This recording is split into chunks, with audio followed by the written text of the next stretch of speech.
Hello, everyone, and welcome. I'm Professor Rehab El-Sakari. Today, we're diving into something that is, quite literally, the engine that drives all of our infection prevention efforts. We're talking about surveillance.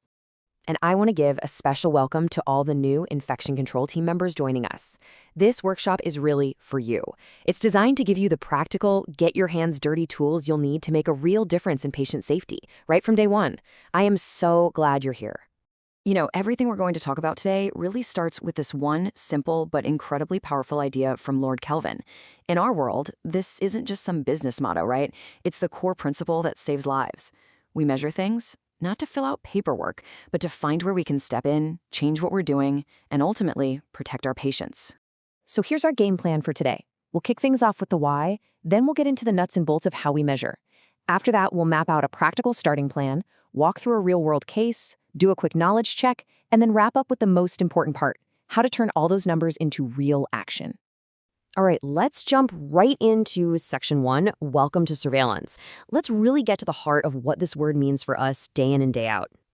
So here's the official CDC definition, and I want you to focus on two words, ongoing and systematic. See, surveillance isn't just a one-time thing. It's a loop, a continuous cycle.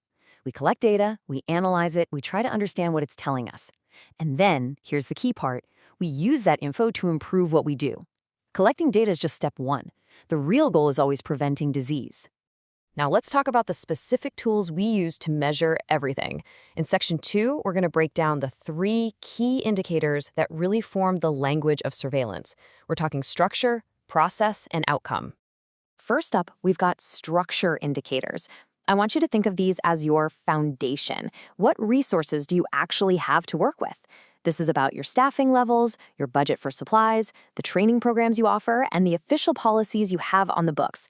Basically, do you have the essential building blocks in place to succeed? Next up, process indicators. This is all about action. It's about the doing. Are we actually following the steps we know prevent infections? This is where we measure things like hand hygiene compliance. Are people washing their hands? Or are staff following every single step of the central line insertion bundle? It's a direct measure of our everyday work. And finally, we have outcome indicators. This is the bottom line. This is the so what. What actually happened to the patient as a result of all our work? This is where you see the hard numbers, infection rates, mortality, patient recovery times. This tells us if our structure and our processes are actually working. Let's make this even simpler. Think about baking a cake. The process is you following the recipe perfectly. You mix the right ingredients, you preheat the oven to the exact temperature. The outcome, well, that's the final cake. Is it delicious or is it a burnt mess? In healthcare, we are obsessed with perfecting our process because we know a good process gives us the absolute best shot at a great outcome. Okay, so that's the theory. Now let's get practical. In Section 3, we're going to build an actionable plan that you can take back to your facility and start using right away. Every single good surveillance plan starts with these three steps. It's that simple. First, you have to know who you're dealing with. Assess your patients. Second, you've got to decide what you're actually going to measure. Select your outcome. And third, you have to make sure everyone's speaking the same language by using standard established definitions for what counts as an infection. And step one is just so fundamental. You have to ask these questions. Are you working in a busy surgical unit, a long-term care facility, or a high-acuity ICU? The risks for each patient population are totally different. What invasive devices are you using all the time? Central lines? Ventilators? Urinary catheters? These things can be absolute highways for infection, and you need to know exactly where your biggest vulnerabilities are. Now, let's be real. You can't measure everything. You just can't. So you have to prioritize. You've got to focus your precious time and energy on the things that cause the most harm to patients, cost your facility the most money, or are required by regulators. And this is critical. Always make sure your surveillance goals line up with the bigger picture objectives of your organization. Okay, let's make this even more concrete. In Section 4, we're going to take all these ideas and apply them to a scenario you'll see all the time: urinary catheter surveillance. So here's the situation. Imagine a home health agency. They have a lot of patients with long-term urinary catheters. We know these devices carry a huge risk of infection, so our job is to set up a surveillance program to track what we call CAUTIs, or catheter-associated urinary tract infections. Now this slide gets into a really important nitty-gritty detail: how to accurately count device days. This number is our denominator. It tells us the total number of days our patients were at risk. And the rule is very specific. Look at that top example. If a catheter is taken out and put back in on the same calendar day, you just keep counting. It's one continuous period. The count only resets if there's a gap of at least one full calendar day. Getting this tiny detail right is absolutely non-negotiable if you want your data to be accurate.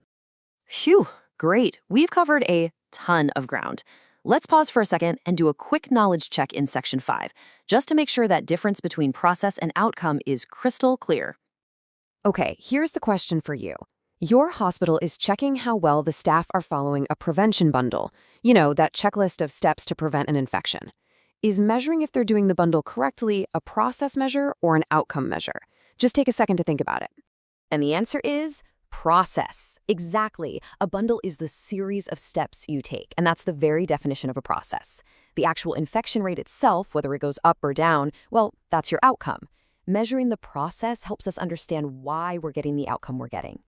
All right, that brings us to our final and, I think, most important section. Putting your data to work. Because honestly, data that just sits in a report on a shelf is completely useless. Look, your data tells a story, and your job is to become a storyteller. You have to share that story with the right people. As you can see here, your surveillance data is the hub. From there, the information has to flow out to the nurses on the floor, to the unit managers, to the hospital committees, and yes, all the way up to the board of directors. This is how we get the support we need, how we change policies, and how we create a safer hospital for everyone. So we end right where we started. Measurement is the first step to improvement. You now have the framework to go back to your facilities, figure out what matters most, and turn that data into real, tangible change. So the only question I have left for you is this: what's the first thing you're going to improve? Thank you.